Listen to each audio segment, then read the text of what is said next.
On behalf of the History Department and the John Sloan Dickey Center for International Understanding, I'd like to thank all of you for coming to today's public lecture. It's a great honor and a pleasure to introduce our speaker, Professor Larry Berman of the Political Science Department at the University of California at Davis. Professor Berman is an expert of international renown in the study of the American presidency. He is also a leading expert on the history of the Vietnam War. Professor Berman took his PhD in political science at Princeton University in 1977. His advisor at Princeton was the famous Fred Greenstein, who is himself a leading scholar of presidential decision-making. And in his subsequent career, Berman has followed in his advisor's footsteps. He's made many major contributions to the study of how presidents make decisions. And he's published a host of articles, books, and edited volumes in this field, many of them award-winning, and I simply don't have time to list all of his accomplishments in this area. Let me point out instead what I see as a particularly distinctive and important aspect of Berman's work. He's always been less interested, I think, in theories of presidential decisions than in explanations of specific decisions that presidents have made. And this, I think, is where the connection to the Vietnam War comes in. Over the course of his career, Berman has been especially interested in explaining decisions made about the Vietnam War. He has been particularly interested in the decisions made by two U.S. presidents, Lyndon Johnson and Richard Nixon. Anyone who has even a passing familiarity with the many books that have been written about these two presidents on Vietnam knows that the decisions they made about Vietnam and the reasons they made these decisions are far from self-evident. And that's putting it mildly. Both of these presidents were deliberately deceptive and obscurantist in their Vietnam decisions, and in both cases, their public justifications for their choices masked other hidden agendas that they had. And Berman has done as much as any scholar to expose these various hidden agendas, both by Johnson and by Nixon. He's actually published not one but two books on Lyndon Johnson and his decisions on Vietnam. The first of these books, entitled Planning a Tragedy, The Americanization of the War in Vietnam, was first published in 1982, 25 years ago, and it's still in print today, which is quite a remarkable accomplishment for a scholarly book to be in print for a quarter century. More recently, Berman published a book entitled No Peace, No Honor, Nixon, Kissinger, and Betrayal in Vietnam. This book, like his earlier work on Johnson, was also very highly regarded.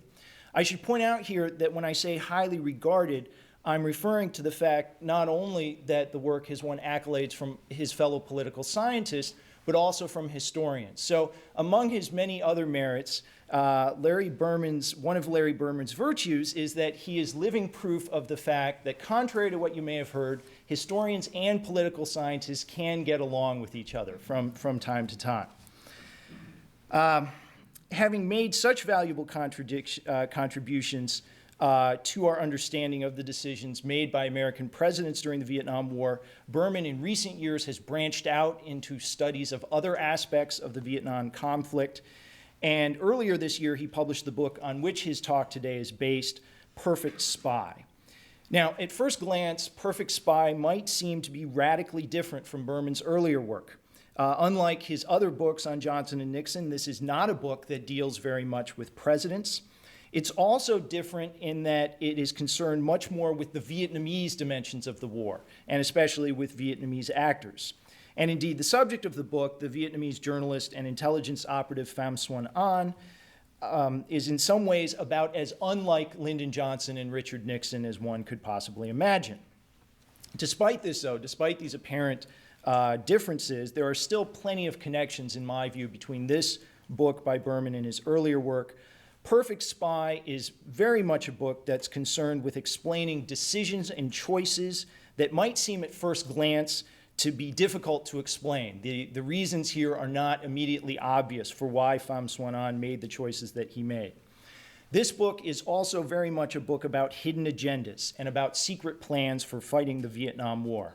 It's an extremely important contribution to the historiography on the Vietnam War, and so I'm really thrilled that Larry is here today to talk to us about it. Please join me in welcoming Larry Berman to Dartmouth.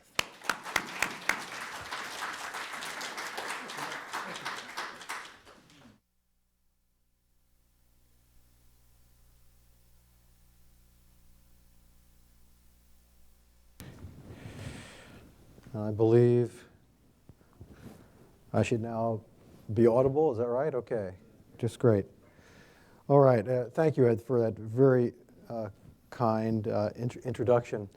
One good term deserves another, so I'll just say that those of you who have a chance to read the book can go to the acknowledgments and see my debt to Ed Miller.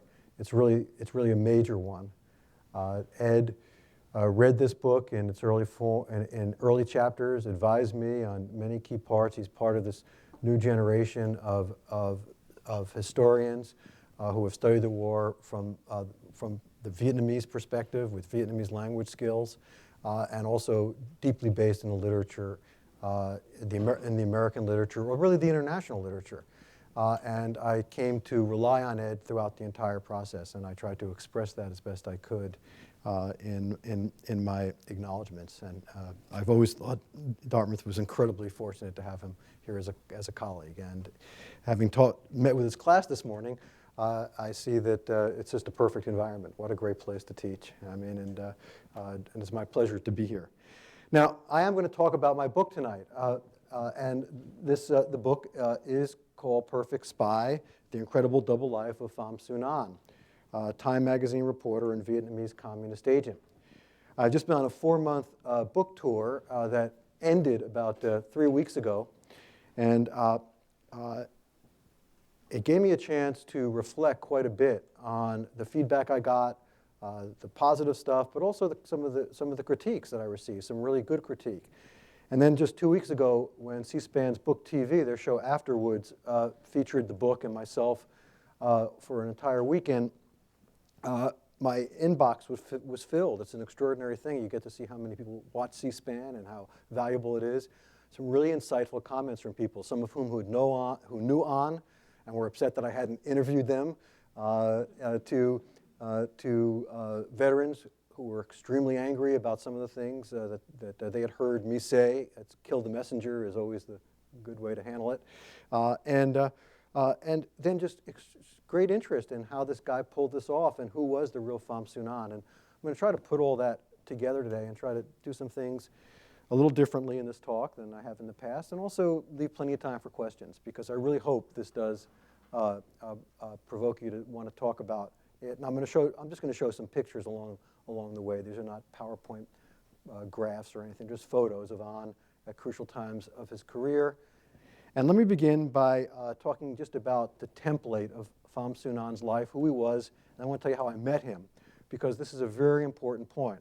I mean, I'm a scholar, a political historian is what I've merged myself into, but I spent 5 years, an extraordinary amount of time, with direct access to Vietnam's top spy, not their most minor spy, but their most heralded spy during the war. And after turning down 50 or 60 people, including Neil Sheehan, David Halberstam, and a host of other people who were his best friends in journalism, other academics and the like, he allowed me to write about his life. Now, why would he do that? That's a fair question. I want to address that. And I want to talk about some of the dangers of a historian writing about a contemporary subject while you're sitting in his living room, knowing that he was a master of disguise, a master of deception, a master at lying. He had fooled everybody. His best friend in 1959 was William Colby, the former CIA director who was the station chief in Vietnam. He fooled the leading Vietnamese of the period, not just the American journalists. And how did I know that he wasn't pulling the wool over my eyes as well? After all, if you want to trick anybody, you can certainly, a UC Davis professor has got to be the most vulnerable to that. So, and I've thought about all this stuff, and I've thought about it a lot, and I'd like to talk about that. But let me talk about An first, and then how I got into the project. The template of An's life is probably known by most people in the audience. During the war, he was the witty, informative, chain-smoking Time magazine reporter. Actually, he was the only Vietnamese correspondent during the war who had received full-fledged accreditation by Time magazine as a reporter. He was not just a member of a pool. He wasn't a stringer. He was on the Time masthead. Everyone depended upon him. because of his understanding of Vietnam, but also his understanding of the Americans and his excellent English, which he had acquired very early, but which he had honed in his 2 years of studying journalism in California, which is a story I will talk about. He was regarded as the dean of his trade by all of the foreign journalists in Vietnam throughout the war, beginning in early 1960 and going right through 1975. He was a trusted source for the era's best correspondents and the most well-known reporters. David Halberstam considered him a very close friend, visited with him many times after the war, as did Neil Sheehan, Stanley Carno, and others. But An was so good at what he did as a reporter that he also received access to all United States and South Vietnamese military bases, and he was a regular at diplomatic receptions. He had a press card, which I'll show you later, that allowed him into all MACV training. His name appeared on every list of accredited Military Assistance Command Vietnam, which is known by the acronym MACV, throughout the entire war. His information and his security tidbits were so good that most of the American reporters in Vietnam, stationed in Saigon, joked that he must also be working for the American CIA, because no one could have that kind of information. And I hope someone asks me about that, because most people do believe An must have been a double, perhaps even a triple agent. He could have never survived this long, and I'll try to whet your appetite with that in a little while. And his circle of friends went well beyond journalism. I've received quite a bit, my share of criticism. The book receives its fair share of a critique by saying that, well, sure, Pham Xuan An was a communist agent, and what better place to infiltrate in the United States than the American media if you're a communist agent? Who would know? Is what the right-wing bloggers have taken me on for. That is, if you're a communist agent, what better place to hide than amongst the media, where everyone would be just like you? And if you want to get a sense of this, just go on the blogs and take a look at what they have to say about An and myself with respect to this particular argument. But that misses an important point. An just didn't fool Neil Sheehan, Stanley Carno, and Francis Fitzgerald, and Beverly Deep, and everybody else. His circle of close friends included the CIA's, the legendary Edward Lansdale, William Colby, Lou Conine. It was Lansdale, as I'll explain in a minute, who sponsored An's visit to the United States so he could study journalism at Orange Coast College in California. And his friends and his circle of intimates included everyone in the South Vietnamese government, politicians, and generals. And there's ample evidence in the book of people who said, I just can't believe I could have suspected anyone, but never An. What none of them knew was that their friend, their source, this very likable guy who could tell jokes and smile with them and love to drink and love to disappear for a few days, saying that he was going to see his girlfriend in Hue, but really who was going out to Hobo Forest to bring his reports to the communist base in Cu Chi. What no one knew, that this man was living a dangerous secret life, that it was all a cover. His life as a journalist was a cover. His friendships, which he says were authentic, but some people say were also part of the cover. It was all a cover for the fact that Pham Xuan An was known as Espionage Agent X6, a lone cell member of what was known as the H-63 intelligence network operating in Cu Chi, which is about 30 kilometers outside of Saigon. An's life, and I want to say this again, An's life as a journalist was a mask. It was a cover. It was an artificial life designed to disguise his real mission. His real mission was to obtain all of the information he could as a strategic intelligence agent on American battle plans, America's thinking, the American temperament, and the like. And he was given that assignment in 1955, 1956, and he had that assignment until 1975. But what makes this story most interesting is that even after the war, Pham Xuan An was not trusted by the new communist regime. And I'll talk about that at the very end today.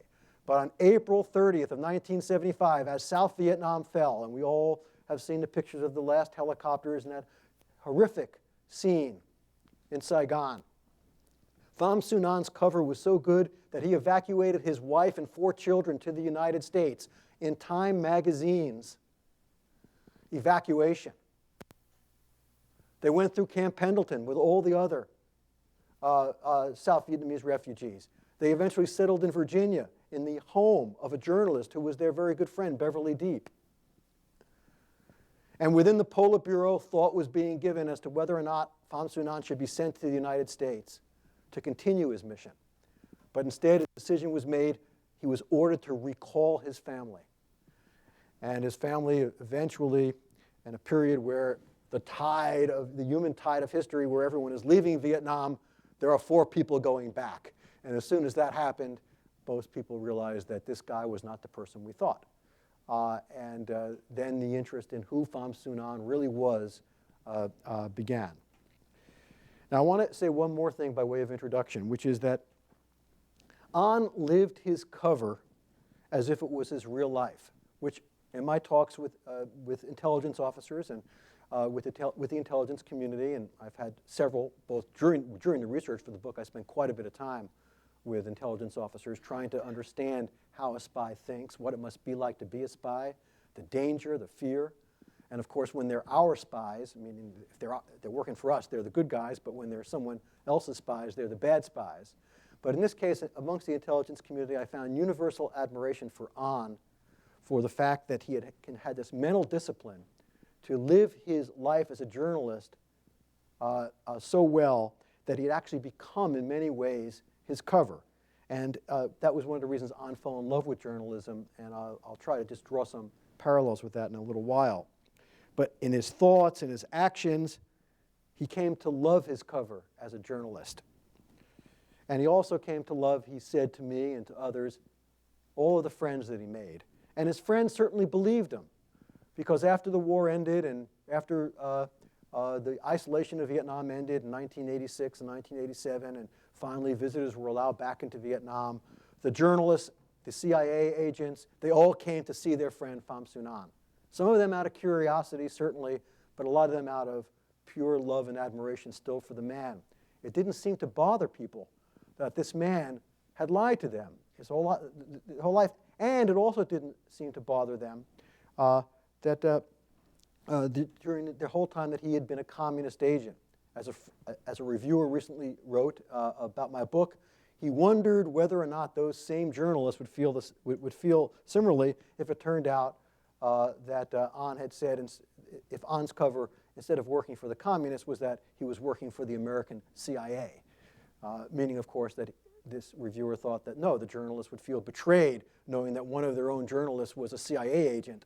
But the fact that he was merely a communist agent didn't seem to bother anybody. And An knew that one mistake would bring death. It was a dangerous life. I want to tell you how I just met Pham Xuan very quickly. In 2001, I was in Vietnam. I was at a dinner party. This is how I opened the book. It was a restaurant. Everyone was already seated. It was just one of these long tables just like this, a rectangular table where you just sit directly across from someone, and the only people you're really going to be able to speak to are the people directly across from you or next to you. I spoke no Vietnamese, and I was surrounded by 4 Vietnamese academics who spoke no English. This was going to be a long evening, but there was only one empty seat in front of me. It was directly in front of me. And everyone in the restaurant got up as Pham Xuan walked in. And he spoke English, and he introduced himself to the host by saying, "Oh, I'm sorry I'm late." And Jim Reckner, the director of Texas Tech's Vietnam Archive, said, "Oh, General, I'm so glad you could have a seat." And he sat right across from me. Now, I didn't know who he was at the time, and I immediately heard him speak English, and I jumped up and I said, "Hi, I'm Larry Berman. I'm a professor from UC Davis. That's in California." And he looked at me and he said, "You're from California? I spent the 2 happiest years of my life there. Let me tell you about that." And for the next 4 hours, An talked to me about his life, never mentioning his mission or his spying, but rattling off just name after name of the generation's most famous correspondents, intelligence officers, the fact that he had gone to college at Orange Coast College, studied journalism, that he met the governor of California. I'll show you the picture, Edmund G. Brown, who identified An as Vietnam's best chance to defeat communism. He was training here to be a journalist, to go back and fight communism. You see the article in the Sacramento Bee that I circulated here. It's just another example of how great his cover was. He had figured out a way to become best friends with the McClatchys, who owned the Sacramento Bee, and the McClatchys had helped arrange for this article. Everything in the personification and the furthering of his cover, so eventually he would be able to return to his country. But there's a tremendous mystery about Pham Xuan, and those of you who don't speak Vietnamese like myself may not know, or probably do not know, that the word An, translated in Vietnamese, means hidden, concealed, secret. And so in many ways, An's name really was his life. And there are so many mysteries that I want to talk about. Now, that night, I was fascinated by this guy. I went back, I did research, and I found out all about who he was, about just as much as I've told you so far. I also told An that I was finishing my book that Professor Miller mentioned, No Peace, No Honor, but I was still not completely finished. And An, the man still well-connected, well-versed, and knowledgeable, said, I know a lot about those secret conversations between Kissinger and Le Duc Tho. Let's meet tomorrow at Givral. And An became one of my sources for this book. And all of the information he gave me was reliable, verifiable, in minutes and the like. And he read that book when it was published. And when he eventually gave me permission to write his story, he said it was because he thought of the objectivity and fairness of the book No Peace, No Honor, which is itself an interesting story. Now, so who is the real Pham Xuan? Well, there's lots of ways to look at it. And I want to begin with this story that An told me, I can die happy right now. Relations between the United States and Vietnam today are in a wonderful stage, both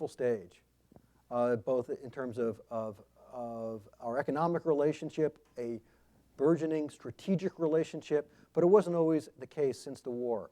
And between 1975 and 1984, really, Vietnam was in international and diplomatic isolation, friends with only Cuba and the Soviet Union.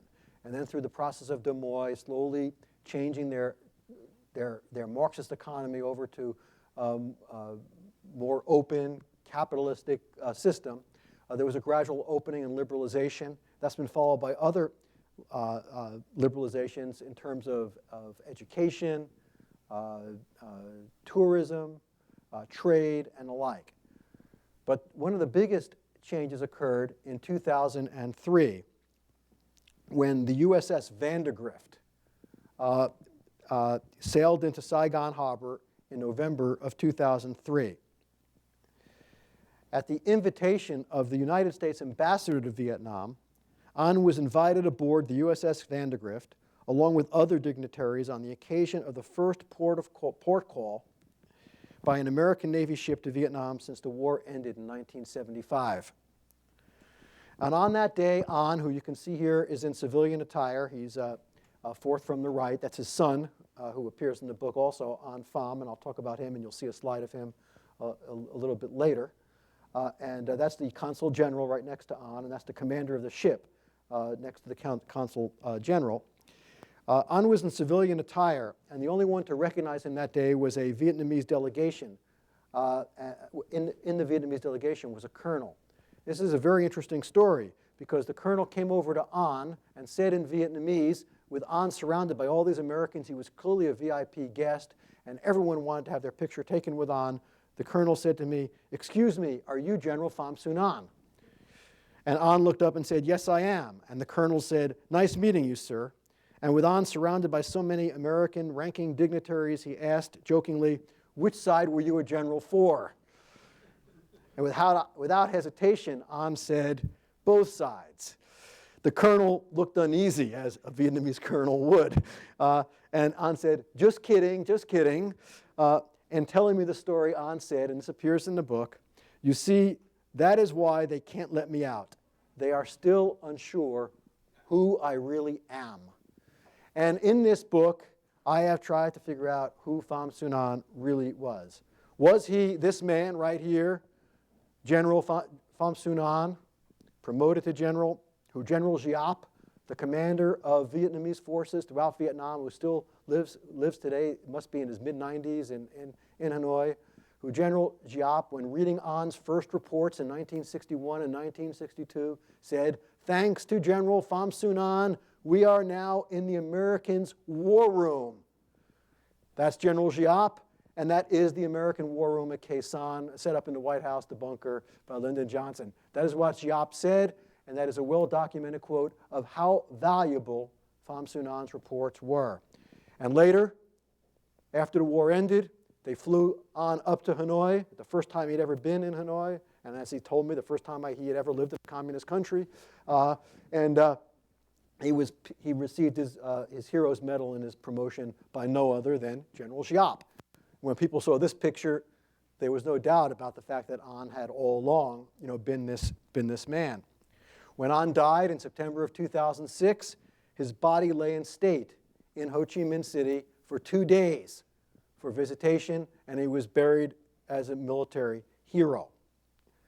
I went to his home, and I saw some things I had never seen before. Here was the picture of An. I had never seen that white uniform, but all of his medals and the like. And I'm going to return to this little coffee mug a little later. But this was the setup in the memorial in his home when I went to pay my respects. There's a picture, or was on. Whoops, I don't think I want that. No, let me just do that. Okay. Or was Pham Xuan An the reporter you see here in the field?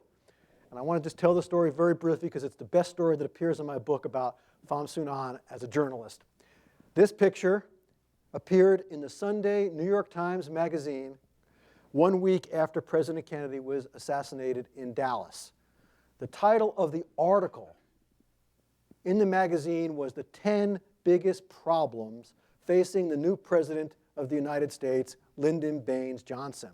And you can imagine one of those 10 problems was Vietnam. It wasn't the only one, but it was one of the 10. And under this picture, there was a caption. And the caption said, here in the field, a Vietnamese reporter, that's on with the cigarette dangling from his mouth, takes notes while these two officers are taking a look at a captured Viet Cong rifle. Well, that photo appears in the book. But the way I found that photo was, this is how it appeared in the New York Times, and this is the caption. You can't read it. But An gave it to me because in the bottom, David Halberstam had written, after David Halberstam had written to An after this appeared in the New York Times. Now remember, the title of the article is the 10 biggest problems facing a new president. And Halberstam writes, is Pham Xuan An a great problem? Little did Halberstam know what a problem Pham Xuan An really was. And that was sent to An in late 1963 or early 1964 from David and the like. Or was, coming back to who the real Pham Xuan An was, here he is whispering in the ear of the New Yorker correspondent Robert Chaplin, who covered the war for all of those years as the New Yorker's Far East Asia correspondent. There's An sitting in Time headquarters with his friends, colleagues. There he is with Chaplin when Chaplin returned to Vietnam in 1989, just before Chaplin passed away of throat cancer. There's a young Pham Xuan An with Francis Fitzgerald, who still keeps this picture, Pulitzer Prize winner Francis Fitzgerald, who still keeps this picture of An and loves An as a friend even today, and has commented to me about that because she likes the book, I'll tell you she's commented to me. But fact is, though, that, and that's Beverly Deep, one of the few people who stopped talking to An afterwards. And there he is with Stanley Cloud, the Time magazine bureau chief from 1972 to 1973. And that's An's old Renault. And continuing this sort of double life of An, these are these credentials. An first worked for Reuters, for Time. Here is this pass that he had for the military United States Assistance Command in Vietnam, 1965. And it gives An accreditation to cover the training, advising, and support activities of U.S. forces in Vietnam. Here's some more of his press passes. And now I come to the story of some of the things An told me. I asked An for over 2 years if I could write his life story, and he said no. He kept saying no, no, because if I tell you my life story, it will harm the lives of the living, and I have too many secrets, and I just can't tell the story. Random House offered him $750,000 to write his memoirs, with Stanley Carno acting as his agent, and An turned that down. That's a lot of dong in Vietnam, is the only way I can say it. He turned down offer after offer after offer. And then one day, An got very sick. He was hospitalized for 5 days, put on an artificial lung. His wife was certain that he was going to pass away. She collected all of his stuff, put it into a coffin. An was going to be buried with his secrets, but An survived. He lost three-quarters of his lung. He came back home, and he was very weak, very frail, and I think he thought he only had a very short time to live. And I was in Ho Chi Minh City. I called on him, and I beseeched him once again. And there was oxygen in the room, an oxygen tank. And I said to An, I want to write your story. And he couldn't talk to me because he needed to lie down and take oxygen. And he told me to go look through his library. And so I went through his library, and I discovered the following books and inscriptions, just to give you a sense of these friendships that he had. To Pham Xuan, my friend who served the cause of journalism and the cause of his country with honor and distinction, my fondest regards, Neil Sheehan. For my dearly beloved, and this was the inscription inside A Bright Shining Light. For my dearly beloved An, who understands that governments come and go, but friends remain forever. You have been a grand teacher, but a gigantic friend, who will always be part of my heart. With love and a joy in finding you after all these years, Laura Palmer. To Pham Xuan, a courageous patriot and a great friend, teacher with gratitude, Nyan Chanda. To Pham Xuan, the present finally catches up with the past, memories to share and to cherish, but most of all, a long friendship, Robert Chaplin. And finally, for Pham Xuan, my kid brother, who has helped me to understand Vietnam for so many years, with warm regards, Stanley Carno. And there are 3 Pulitzer Prize winners on that list, whose books we use, many of us, in teaching our students about Vietnam. And there's one more from Robert Sam Anson. I don't have time to cover this today, but really the prologue is a story about how An saved the life of a young Time magazine reporter who had been captured in Cambodia by the name of Robert Sam Anson. And Anson wrote in his inscription to his book called War News, for Pham Xuan, who taught me about Vietnam and the true meaning of friendship. To you, the bravest man I've ever met, I owe a debt that can never be repaid. Ha Bin, which means peace in Vietnam, signed Robert Sam Anson. And then I went over to An's yearbooks from Orange Coast College. And I read the following inscriptions. An, I so enjoyed knowing you. I know that you will be very important when you return to your country. You have great intellect in journalism and philosophy. You will always be with me in my thoughts, Lee Meyer. This was a woman he fell in love with here in the United States. I'll touch that briefly. Another one. Goodbye, An. It was a great place to know you and work together last year. I hope you will become what you wish in this world. Perhaps we will meet again when we both become famous reporters. And that was by Roseanne Rhodes, who I interviewed. I tracked her down in Orange Coast. She actually lives outside of Westminster, California. And I tracked her down and interviewed her, and it's a great story in the book about how the things she told me. But An also, there's this issue of friendship throughout all of An's life. And so I beseeched An, after reading these inscriptions, you've got to let me write this story. Okay, you've got to let an American historian who is not under the control of the censors, which in your country you ridicule, and the idea of a journalism that you believe in, to write your story? And he said yes. And he said yes, I believe, just to cut right to the chase, he said yes for one reason. It's the same reason Lyndon Johnson said yes to Doris Kearns, or Richard Nixon said yes to Monica Crowley. There comes a time in a person's life when they really do believe they have a short period of time left and they want their story told.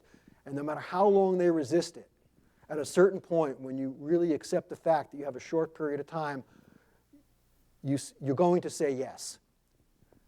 If you've been a figure with an impact on events, if you've been a public figure, most people will say yes, and on reach that point. That's the only explanation that I possibly have. If you're going to be more sinister and you say, well, he probably just wanted to have one more spin before he moved on to the next life, I can't refute that. I don't want to refute that.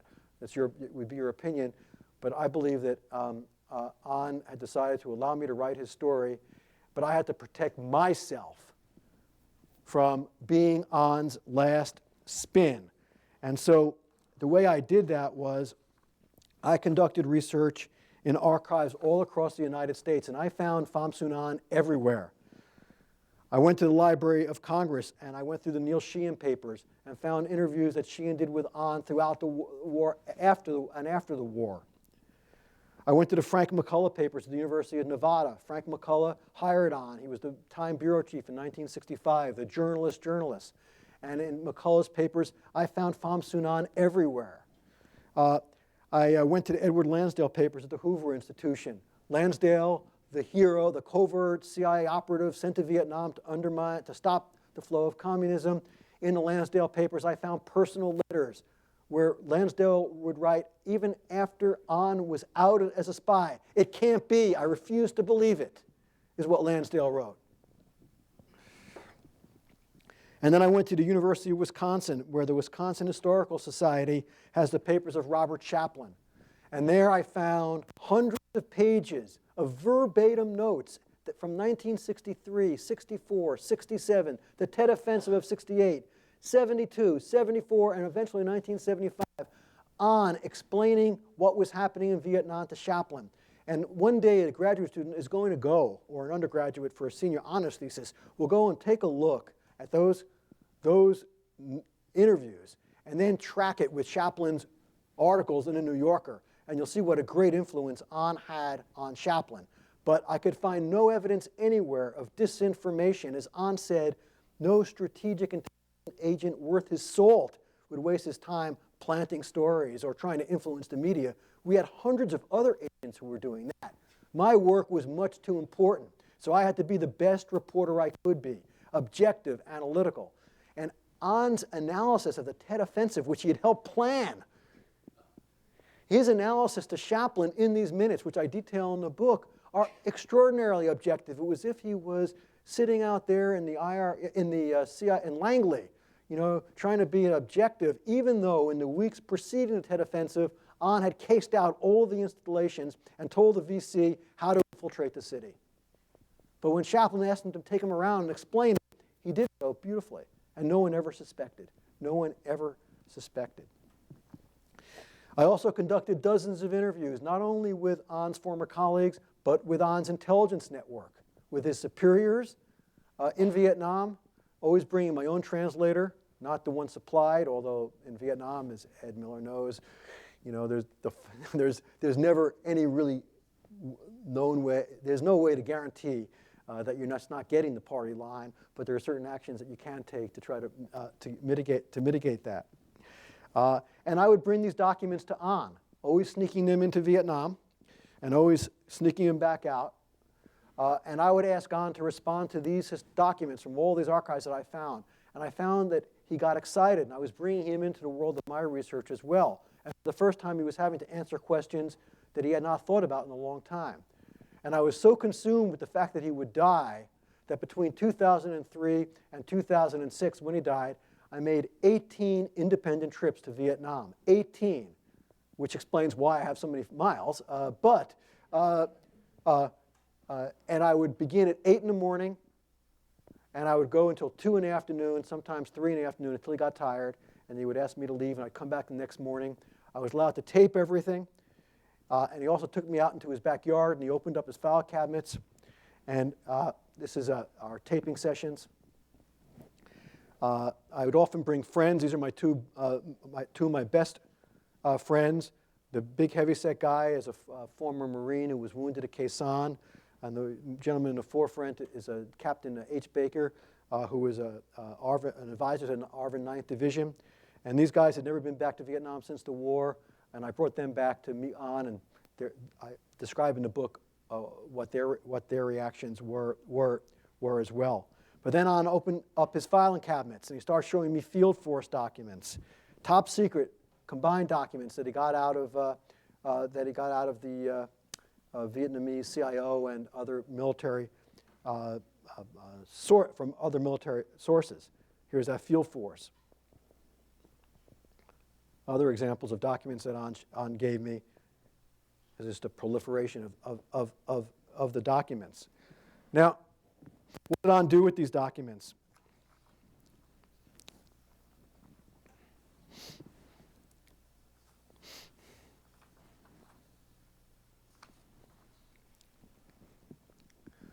Pham Xuan never had to steal a document in his entire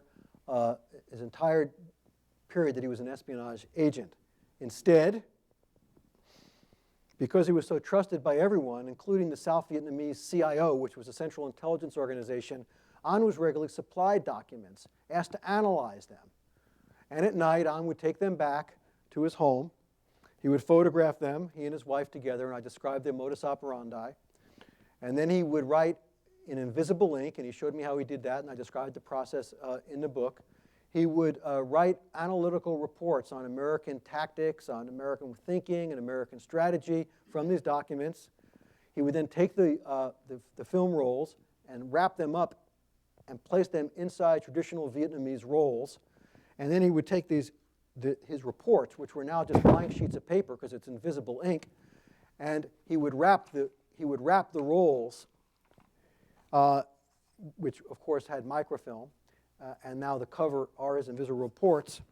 And he would then, the next morning, with his dog at his side, his trusted dog King, he would always go with King everywhere. The dog was trained also to be An's espionage assistant. So for example, and I was shown this and I describe it in the book, they had a dead letter drop at a tree in a park, and the dog was trained how to pee at this dead letter box, so that so An would never be thought to be taking the dog to the tree, and the dog would go there, An would sort of be with the dog, and An would pick up the documents there or leave something there as well. And what An would do, he would go to the public market where he would meet this woman, Win Thi Ba, who today, there she is, was his courier for the entire duration of the war. He would strike up a conversation with Miss Ba. During the conversation, he would ask her if she would like something to eat. She would sample these rolls, and then he would ask her if she wanted more. She would say yes. There would be an exchange, always in a busy place, and then she would carry these documents halfway to Cu Chi, where she would give them to another courier, and that courier would bring them to the communist base in Cu Chi, some 30 kilometers outside of Saigon. Such a simple process in many ways, but so effective, and they were never caught, never caught. An personally selected Ba after screening 12 other women couriers. I described that process in the book, and it was a very, very effective, method. Now, I've glossed over something that's very important, which is how An became a strategic intelligence agent. I think this is the most interesting part of An's life story. Imagine this. The year is 1954, and of course Dien Bien Phu at the Battle of Dien Bien Phu, the French are defeated, and the struggle for Vietnamese independence is really accelerating. But the communists begin to notice something, Ho Chi Minh and others, that the French are being replaced between 1954 and 1956 by the United States. That is, with resources, with money, with advisors. And they're wondering, who are these Americans? Who are these Americans? How can we learn about them? And a decision is made to send one agent from their newly created spy class to the United States. And that agent will be Pham Xuan because he speaks English. He speaks rudimentary English, but English that's good enough, and will keep practicing. And also he's friends with a lot of the Americans who are coming to Vietnam, people like Rufus Phillips and Lou Conine and Edward Lansdale. They all seem to like On. And the decision is to get On sponsored, train him in journalism, and go to America and learn about the United States and come back and be Communist Vietnam's American expert. So in 1957, Pham Xuan, in September of 57, arrives in Orange Coast College, which is located in Costa Mesa, California, which today, if those of you who do not know, is the heart of the Viet Kieu, or the overseas Vietnamese population in the United States. It has more Vietnamese living in it than any other community in America. But in 1957, Pham Xuan, espionage agent X6, was the first Vietnamese to arrive in Costa Mesa, California, in Orange County. And he begins his life, I just did hit this again. He begins this, let me go to the previous and see if I can kill that. Okay, good. This is a picture of On when he first arrived in college. There he is in his college classroom. Typical Dartmouth undergraduate, really, today. Here he is at the, you can't see, but On is at this all academic conference with Stanford, UC Davis, and Costa Mesa's there, and On is, I'm not going to circle, there's On with his girlfriend in college. There's On with one of his sponsors riding the traditional Vietnamese cyclo. Here's On pictured with the governor of California, Edmund G. Brown. He had been sent to California to receive an award for excellence in journalism. That was because during his undergraduate studies, he became a writer for the undergraduate newspaper, writing some really fascinating articles. I think the most interesting was his review of The Quiet American by Graham Greene, which we can talk about. And then in 1959, after On graduates, he buys this car, and he drives across America to learn about the American people, this sort of Alexander de Tocqueville experience in which he wants to find out who the American people are. And he drives across the United States, ends up in New York, where he interns in the United Nations. There's his California driver's license. I want to come back to that mug I'll come back to that mug in a second. And this was a sort of a farewell gift given to him by all of his friends on the Barnacle, which was the college newspaper. Anywhere Pham Xuan went in America, he made friends. And the reason for it was that not only did it seem genuine to people, but he fell in love with America.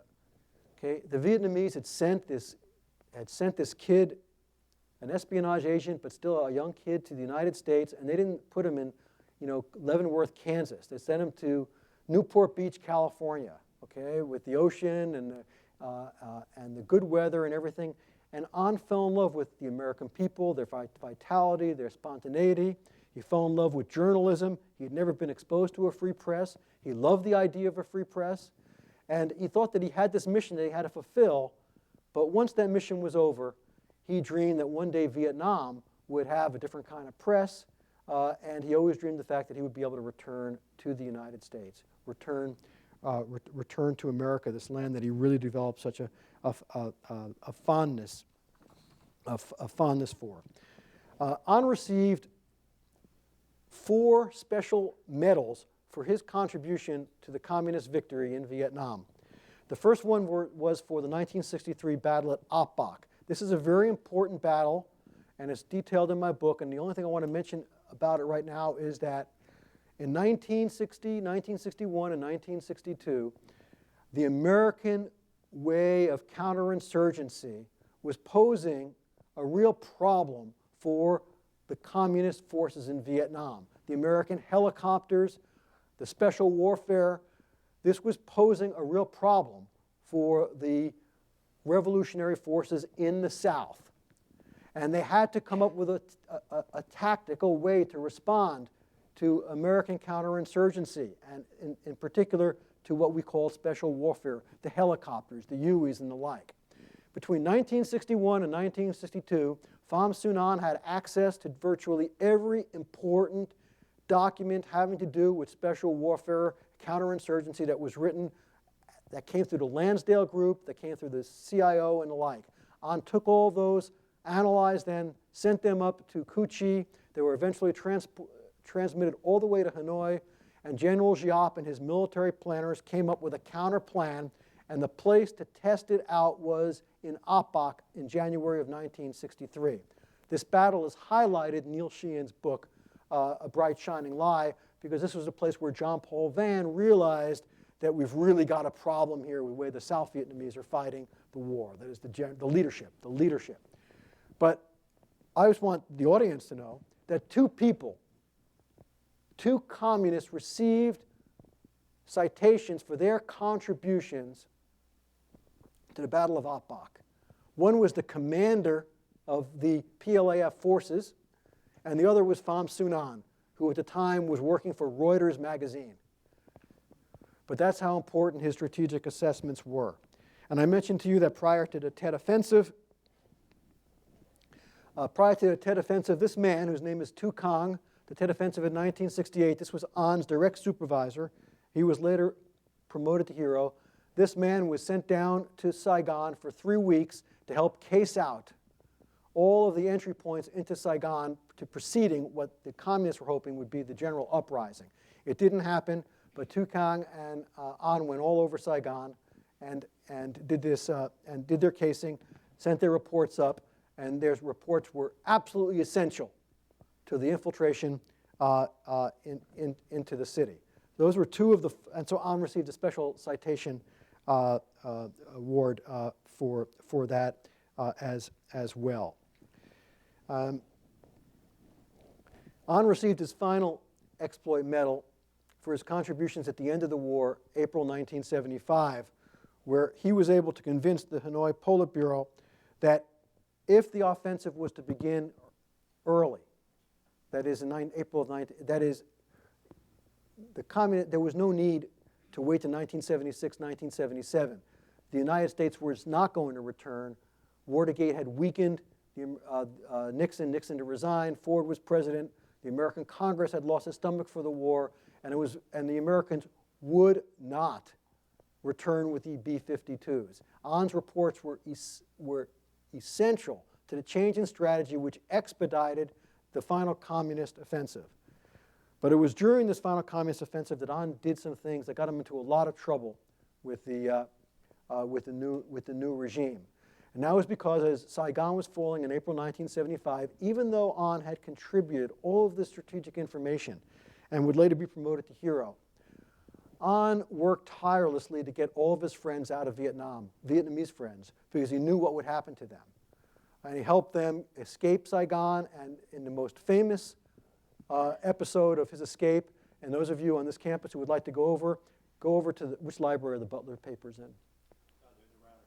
In the Rauner collection, the papers of David Butler, and thanks to Ed, I was able to write this chapter in the book because in the Butler papers is an interview with a man by name of Dr. Thuyen, T-U-Y-E-N, who was the former head of Vietnamese intelligence in the early part of the war, worked for one of the leading anti-communists of South Vietnam.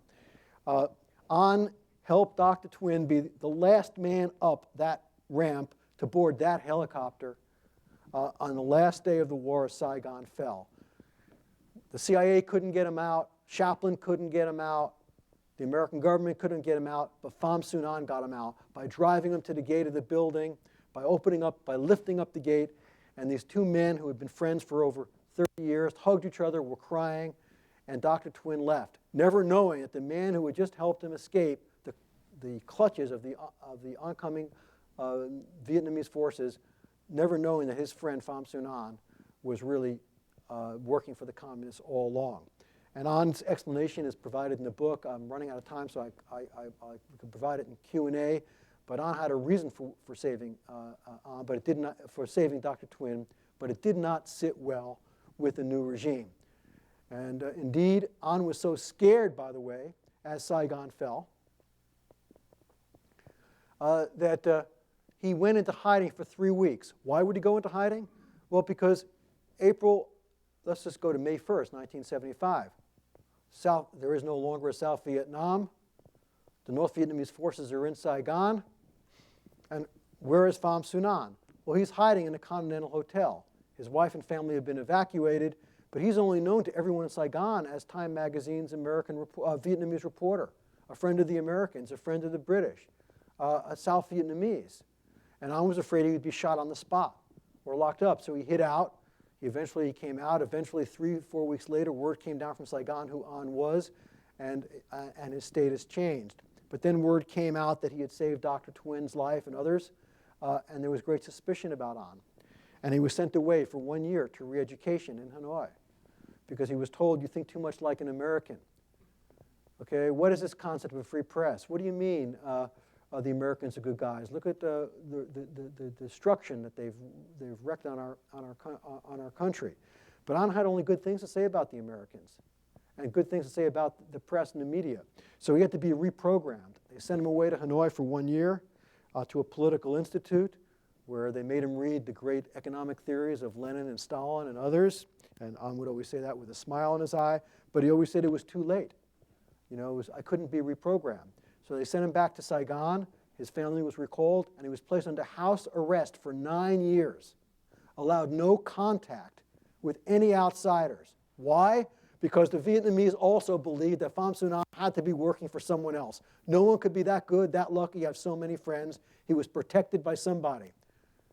The CIA, the French Surete, British intelligence, someone was protecting An. He had to be working for another side. So for 9 years, he had no contact with anyone, and I detail in the book what it was like for him living alone for those 9 years. A hero of the revolution, promoted to general, but only in communist Vietnam could you then also be said, now just don't bother us, stay away. Okay? And then with the opening of diplomatic relations and the thawing, An's friends started coming. Chaplin came, Carnot came, Halberstam came. Sheehan came, one after another. I have all their pictures. I tell these stories. But then An had a chance. He was told he could never leave Vietnam. He could never go to the United States. Remember that story I began with? You know, they're still trying to figure out who I am. They still don't know who he is. He could never go. But they did allow his son to be educated in the United States. And An organized a secret plan to get his son to study journalism at the University of North Carolina. And then his son An Pham went to law school at Duke University. And only this is his son An Pham, but only in America, there's An Pham with President Bush. Vietnam's top, most notorious, you couldn't make any of this up. Pham Xuan, Vietnam's most heralded, accomplished spy during the war, his firstborn son, who would carry the dreams of An about America and reconciliation and everything, who really lived his father's dream, as I detail in the book. Okay, when President Bush went to Vietnam last year, the official interpreter for President Bush and the President of Vietnam was young An Pham. And there's young An Pham all the way on the extreme right. And just last month, 2 months ago, I'm sitting in Washington, D.C. I was teaching in Washington, D.C. all last year, and I'm at home, my cell phone rings, and it's An Pham. And he says, "Larry, how are you?" I go, "Fine." He goes, "You must come and see me tonight." I go, "Where are you?" He said, "I'm at the Willard Hotel." I go, "Why?" He goes, "Oh, I'm so excited. Tomorrow I'm going to the Oval Office because when President Triet of Vietnam visited the United States, the official translator for President Triet and President Bush was An Pham. And he even said, and President Bush even has a nickname for me, which he hasn't told me yet. And indeed, it's an extraordinary story about how this young man, the firstborn son of Vietnamese most heralded spy, has today fulfilled in many ways, you know, his father's dream. I've spoken for 10 minutes longer than Ed asked me to. I apologize for that. I'd like to. I'll stop there and I'll just take all your questions. Thank you. Okay.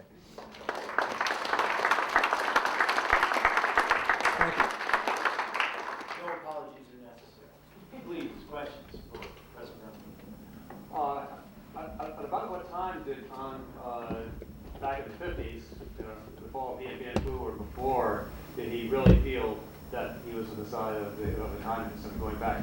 Was his family involved in the? They were not involved, no. And An always said he didn't feel like, it's a great question. And in my haste, I didn't go over this part very well. An never considered himself a hardcore communist. As a matter of fact, An always said he didn't know anything about communism until after 1975. When he joined, because if you go back to the Vietnamese Revolution, Ed's been a great influence on my thinking on this, but so have a lot of other scholars who write about this. They all had choices, but to aspire to Vietnamese independence, which for An meant no foreign armies in my country, be they Japanese, be they the French or the Americans, that this was for the Vietnamese to settle for themselves. An was once asked by me and by Morley Safer in a very famous interview that Morley Safer did with An, do you have any regrets? And An said, no, I hate that question more than anything, because if I had to do it all over again, I would do the same thing. And this is an exact quote. The victory that my country won is killing us. That is, killing my country. But it was for the Vietnamese to decide, not the Americans, not the French. It was for us to figure out. And then he went on to talk about how the peace was killing them. That was An's view. That was what he said. Any other questions? Yeah. I hope it's not too far out of context, but what are your insights on the early life with Geneva Accords, Brothers Dulles and all that? And, what were the real motivators, aside from Truman's containment stuff? What were the real access to tan oil, rubber? You must have plowed through some of that material. Well, actually, Ed's the one who really can answer that, but I can tell you that I think that, let's take a look at what happened at the Geneva Accords. Basically, the Soviet Union and China forced Vietnam to accept the promise of free elections in 1956, and those elections never occurred. And at the beginning of the Cold War, I think not losing Vietnam became basically the key component of American foreign policy, both in the containment theory and then in containment and then in the domino theory. So, but aside from that, I don't know very much about the Dulles' motives and the like. It's a little outside of my area of boundary. You want to add anything? No, let's keep it on top. We get into the Dulles brothers. That's a whole other lecture. Let me read to you that question I was just asked. Here's something An told me. In my life, I had only two responsibilities. One was to my country as an obligation. The other one was to my American friends who taught me everything from A to Z, particularly the American people. My wish is this: to fight until my country recovers independence, and then the renewal of diplomatic and normalization relations between the Vietnamese and American people, and then I can die anytime smiling. Now, I believe An believed that. And in the community of spooks, that is, the intelligence community, most of the former spies I have spoken to trying to understand An believe that that kind of compartmentalization, that kind of self-control is believable. And indeed, An did live these two lives. And I find that to be just so interesting. Yes, sir? Why did what made him go back, as you recall? In a sense, he had a good life in the U.S. with his family. Why didn't he go back? Well, he wasn't here in the United States. That's a great question. An came here alone. He was not married yet. He had no children. This is you're talking about 1959. He did not. Only his wife and children went. See, his cover was so complete that he evacuated his wife and children to the United States, and he remained behind to stay with his elderly mother. That was his cover. But the real reason he stayed behind was not so much his mother. I think he could have gotten his brother to take care of her, but there was so much discussion in the Politburo about whether or not he should be sent to continue his mission or not. So he did stay, but he sent his family. When I asked him why he sent his family, he said, I was worried about their safety. They'd be killed too. No one knew who I was. It wasn't safe for my family to be here. I had to get them out just to make sure they would be alive, which is interesting. But in 1959, he went back because he'd received a secret coded message from his group from his intelligence network that he should return, that things were very dangerous in Vietnam and it was time for him to come back. They needed him.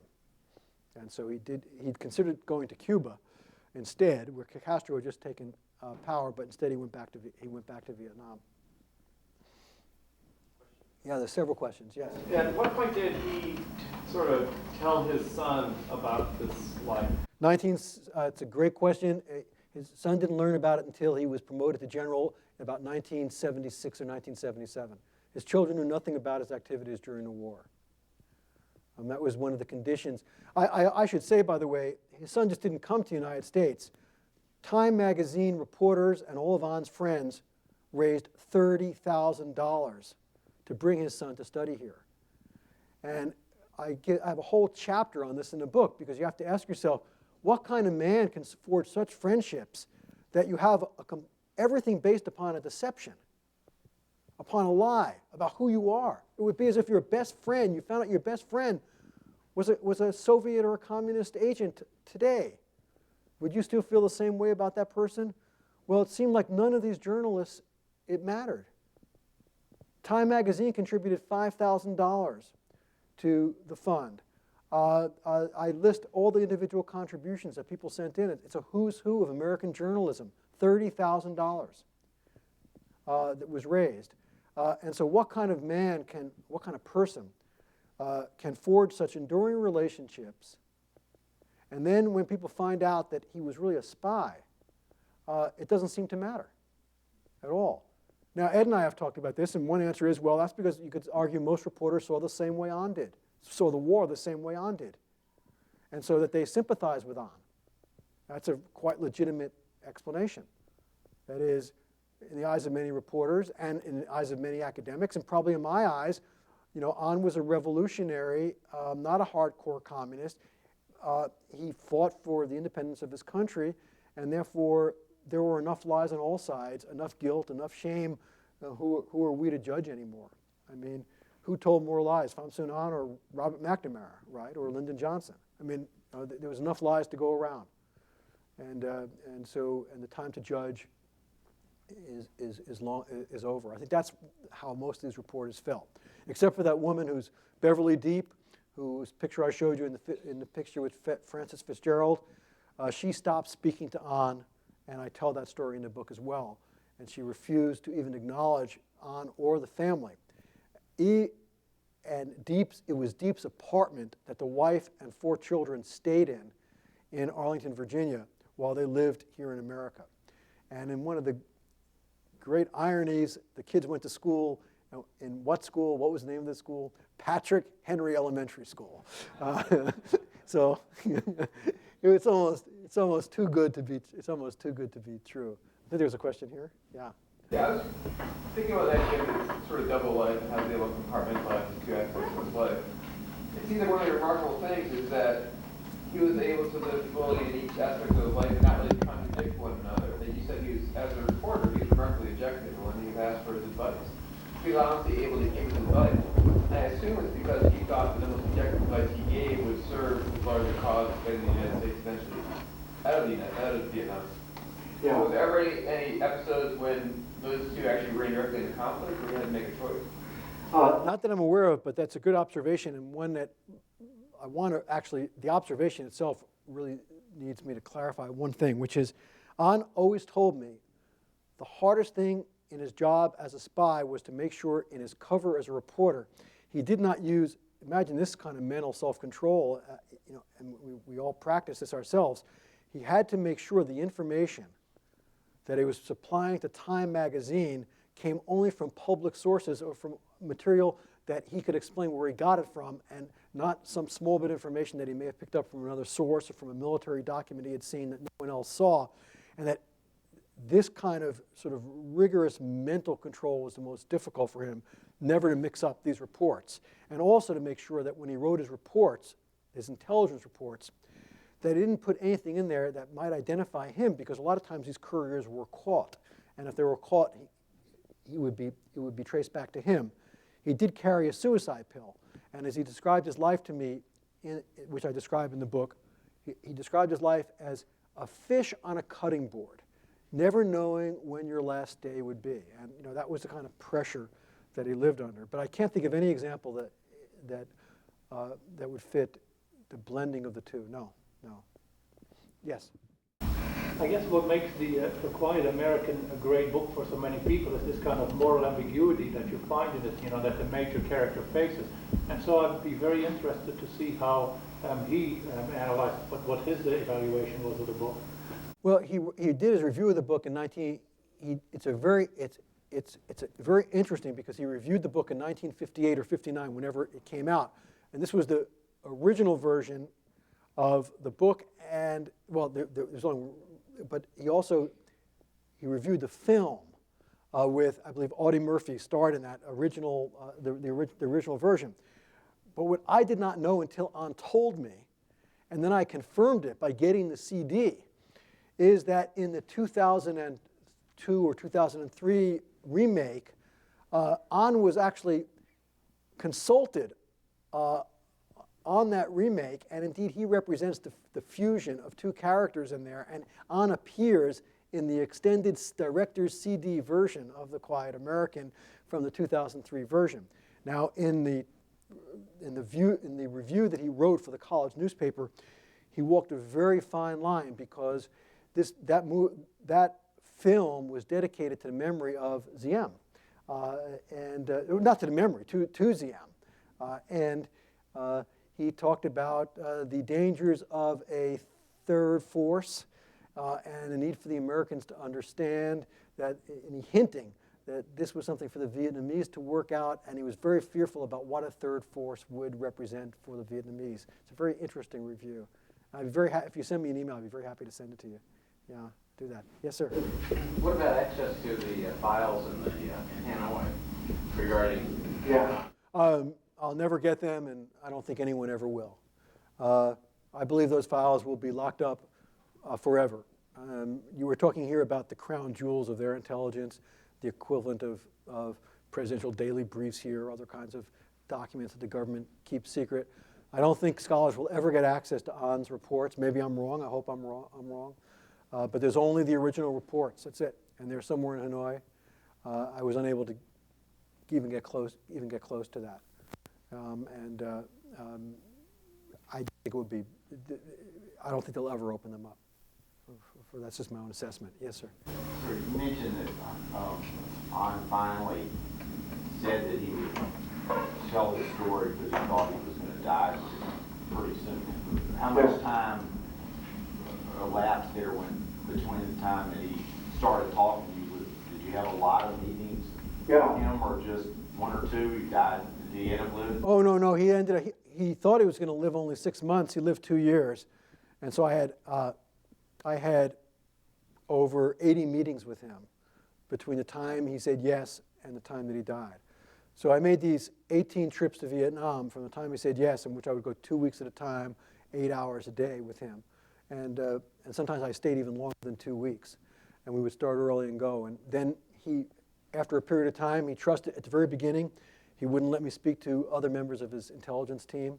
But then slowly but surely he did, and I was able to interview his courier, his immediate supervisor, the man who sent him to the United States and who raised the money, and the like.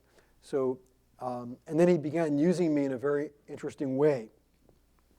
I was always taping my interviews with An with that little cassette recorder. And An asked me if he could use the recorder and send messages back to his friends in the United States, goodbye, because he was dying. And he told me I could use them all, as long as the person I gave it to, or the person he was sending this message to, said it was okay. And of course, they all said sure. And so a lot of that appears in the book. So An actually provided oral histories. He would sit down and he would do a taped farewell message to Frank McCullough. Frank McCullough was the Saigon bureau chief for Time magazine in 1965, former publisher, former editor-in-chief of the San Francisco Examiner, and one of the great journalists of his era. Frank's today 88 years old and lives in a retirement home in California, and he's become, I didn't know him when I started this project, but I've gotten to know him very well. He's now blind in both eyes, and I went down and I spent 2 weeks ago, I read him the book, which I've never done before, but it was a long process, but also really rewarding, but Frank had opened up some doors for me. But one of the doors he opened was through An. Well, anyway, An sat down, and he sent Frank a 3-hour tape in which he recounted things they had done with each other in '64 and '65. And An had an extraordinary recall. And An said, "Do you remember the time we were trying to finish this report, and it was lunchtime, and you said, An, I'll finish it for you. Let's go. We're going to go have lunch right now." And I said no, and back and forth. Well, it turned out that was a really, really important copy that An was filing. And he and Frank did it together after lunch. And Frank remembered that, and An remembered that, remembered all the details together. And there were 50 of these details in this farewell message. An gave me these letters. This is a story that begins the book. An fell in love with an American family. This is a really interesting story. This guy's name was Mills C. Brandes, Brandes. An did not know this, but Mills C. Brandes was in Vietnam in 1955, 1956, and 1957 as a member of the Lansdale team, the secret CIA operatives who were there to basically undermine communism and to basically create a structure that would allow for a free, non-communist Vietnam. This gentleman was a member of Lansdale's team, and An did not know that. And An, by this time, was also an agent in training, and Brandes didn't know that. But they both became friends. And he was there with his family, 3 children and his wife. And the Brandeses would take An in their Land Rover, and they traveled all over southern Vietnam. And An would be their translator. An would tell them about the country. And in return, they practiced English. His wife, Janet, was an English teacher. And they practiced English with An every day. And An fell in love with these children. He learned his pictures of the children in the book from back then.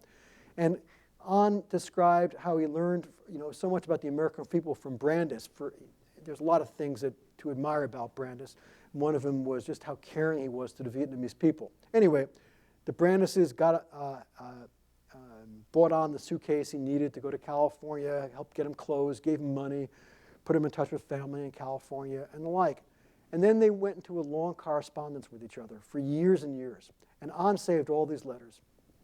And one of the letters from Brandes, which is reproduced in the book, says, "I am contacting you, An, because of all the people in Vietnam. You are the one who understands the communist menace better than anyone. And you have studied journalism, and it's through people like you that we will defeat communism in Southeast Asia." And this letter is reproduced in the book. Now, what makes it even a better irony, of course, is that it's being written by a CIA agent to An. Now, An didn't know about Brandes anyway. Well, anyway, An gives me the letters, all of them. And he says, "Here, use them in the book, but I'm dying. Please return them to the children. Find the children." And I track these children down. Children, they're older than me, okay? I track them down in Baltimore, okay? And I call them up, and out of the blue, and I said, "My name is Larry Berman. I'm writing a book about Pham Xuan, and whatever. I have letters, etc." And their reaction was, "Mr. An, we loved him like a family member. How is he? How is he?" And then you've got to drop the other shoe. Well, he's a commie spy. All along he was lying. And so, but anyway, I go to their home. It was just extraordinary. You knock on the door, and I bring the letters. We sit down, and they've got all the yearbooks, the pictures of An from Vietnam, the pictures of their father. And they told me a story that's reprinted in the book about how An saved their life.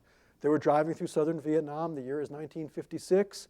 And they got lost, and all of a sudden they were surrounded by Viet Cong, Viet Minh, Viet Cong. Would it be Viet Minh or Viet Cong in 56? Viet Minh.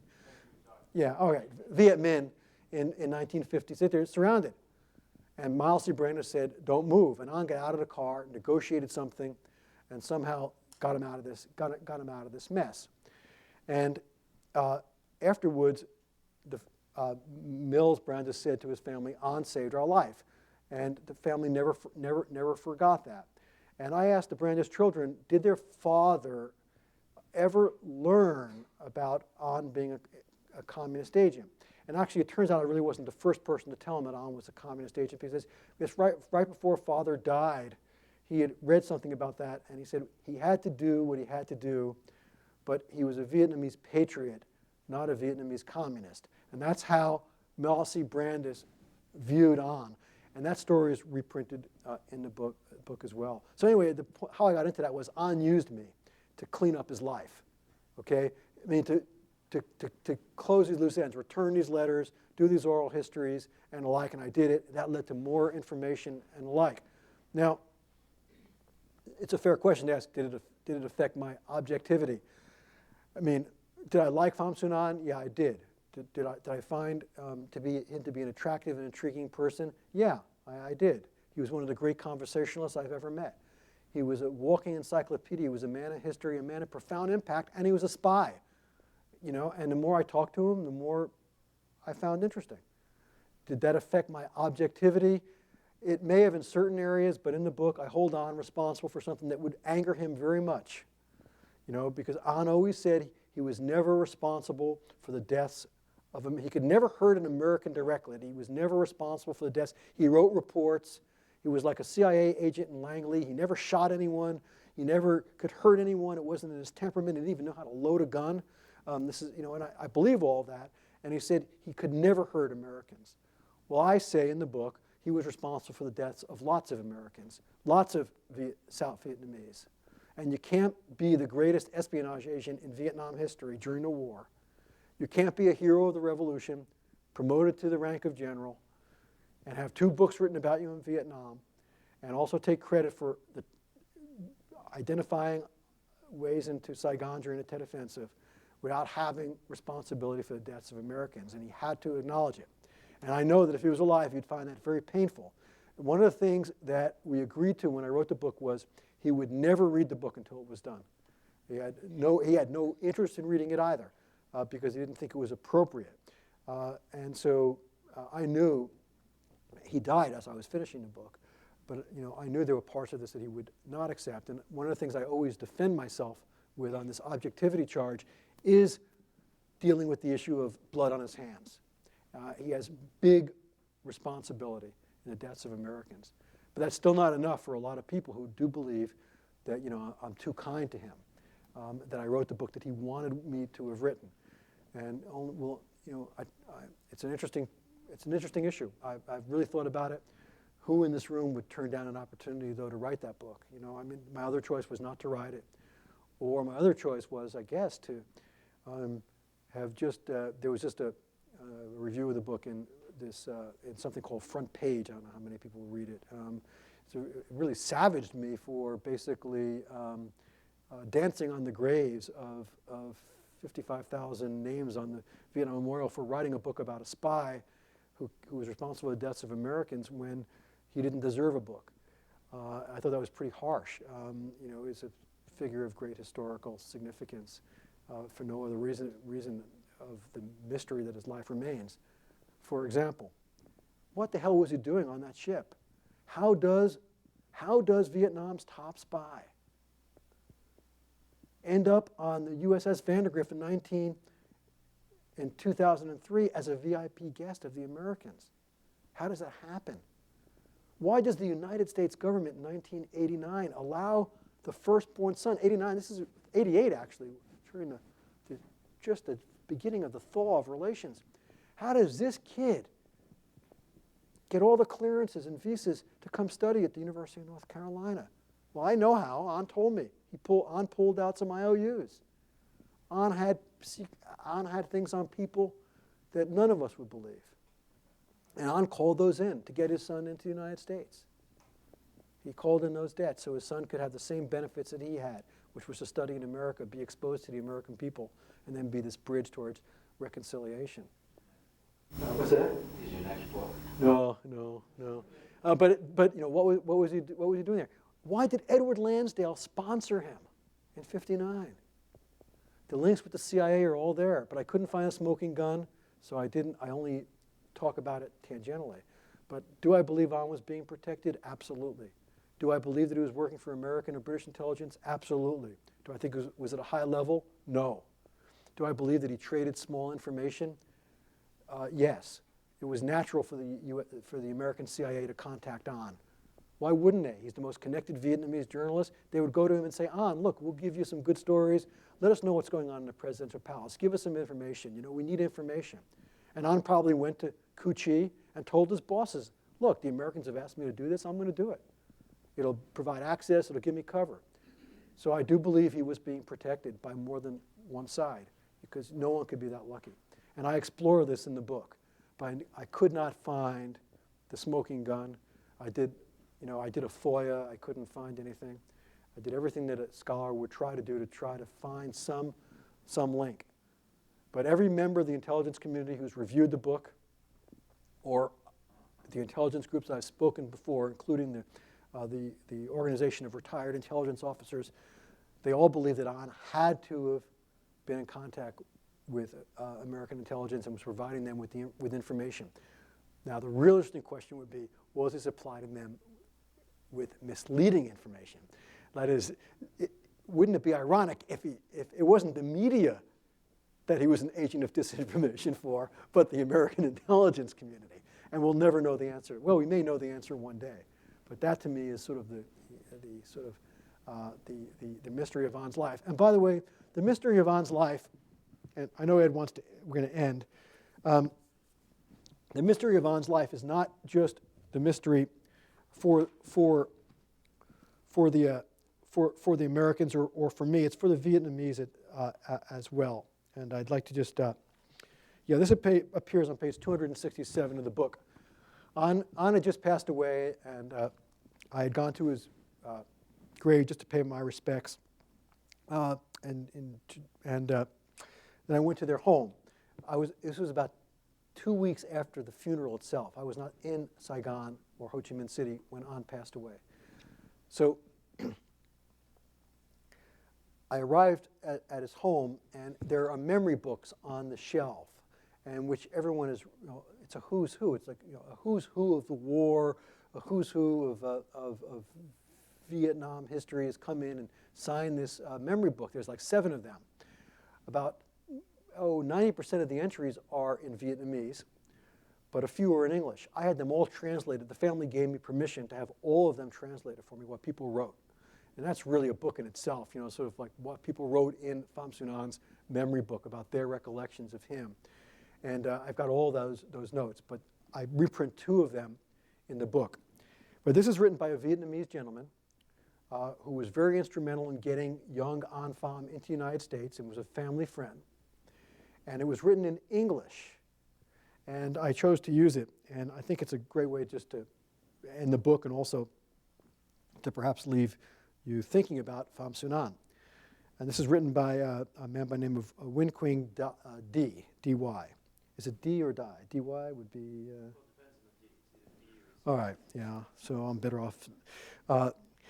Anyway, D.Y. Let me just read this to you. Final farewell, this is written in the memory book. Final farewell to our dear brother, teacher, and colleague, a quiet Vietnamese hero who is so uncommon in qualities, yet so human in nature, that he is well respected by friends and foes alike, and standing out larger than life, almost a myth.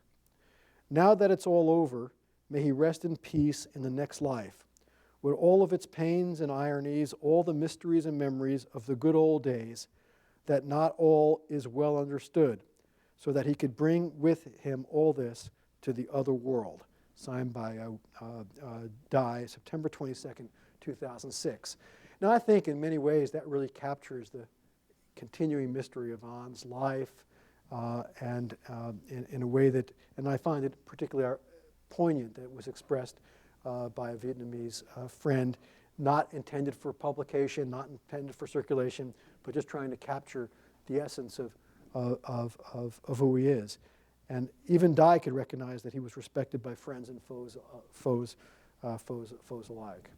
So I think with that, is there any more questions, or how are we doing that? Should we? Well, actually, the people from the bookstore are outside. Oh, okay. So I forgot about that. if you'd like to continue the conversation with Professor Berman, relocate to the lobby where he'll be signing copies of his books. But for now, please join me in thanking.